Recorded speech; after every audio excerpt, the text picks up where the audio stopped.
ZNBC, just from watching the interview that you had with Kalyalya, the Bank of Zambia governor, they are in, apparently, I believe they are still in Washington, where they are having a discussion on economic matters.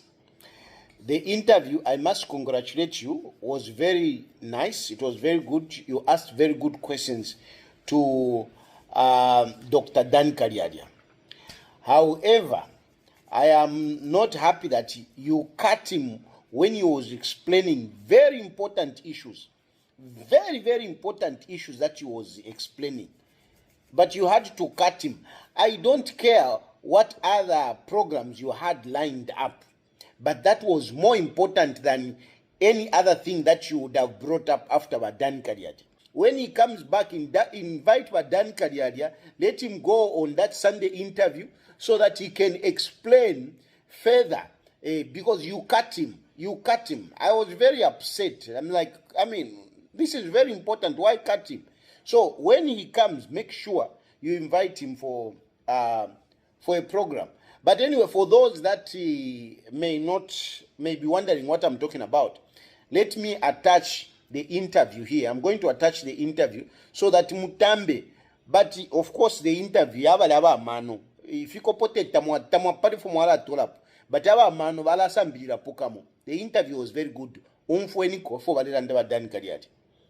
Zambia is on the world map that we have undertaken a very successful reform program. So others also are keen to hear from us, how did we manage to do that? Inflation has come down, although now it's being threatened with what is happening in the Middle East.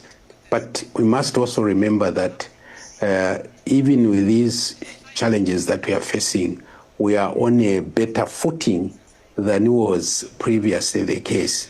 So our ability to respond to this is much enhanced than was the case previously. So this is what we are looking forward to, interacting with others and hearing where the pressure points are and what measures others are taking and what can we also take in turn when we get back home. Now, I know there's been a lot of rejuvenation when it comes to the economy, and Zambia has recorded some stability in the kwacha. What is driving this trend, and can it be sustained? I think that is the biggest question being asked by every Zambian who has interest in the economy. Yes, I think the movements in the exchange rate always tend to generate a lot of interest. Mainly because I think in the past, the movement in the exchange rate was just one way.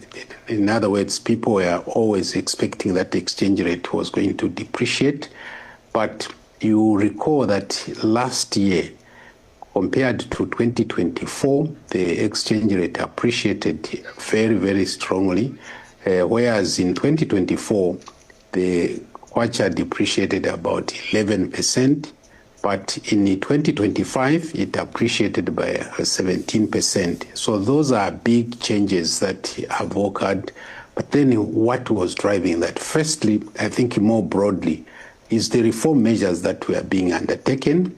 They are beginning to pay off. One of the areas of reform, obviously, has been the mining sector, which is now more vibrant. And that has been assisted with the high copper prices. They had come down, but again, they are beginning to look up. So that translates into more inflows by way of foreign exchange. So that's a major bucket there that we can look at as a major input into the supply of foreign exchange. Then we did also see non-resident players in our economy, that is people who are looking for good returns in our government securities market. So you recall that, or should I say the viewers will recall that in January we did raise the cap on participation of non-resident holders in the government securities, the primary issuance, that is the one where we do the auctions, we lifted it from 5% to 24%. And that attracted a lot of players in the government securities market. So that by itself brought in more foreign exchange. It also helped to reduce the interest, that is the cost to government, as the yield rates or the interest rates came down, meaning that there is now scope for other related interest rates to come down.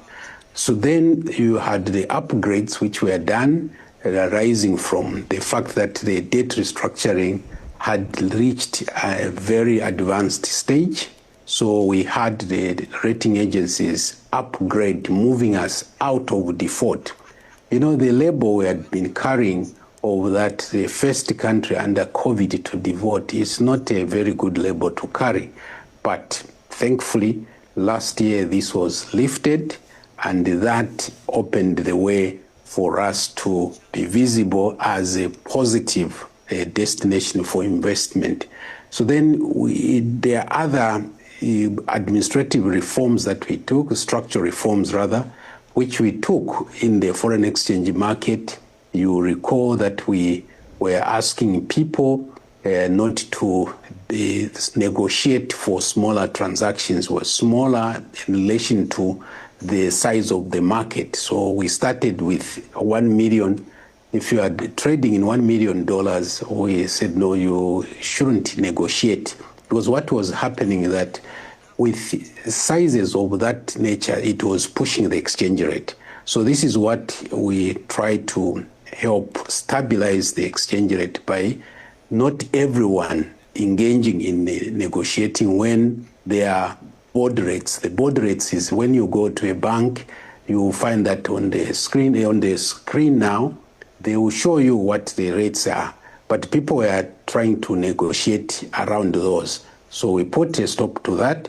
We raised that threshold to 5 million, which means that if you are trading in 5 million, you take the price as given. So all these are helping to bring about some order in the market. Thank you so much, Governor. We then introduced the foreign exchange rates. Yeah. I know we can expand further, but I know that the delegation will will continue giving us updates. Thank you, Governor, for joining us today.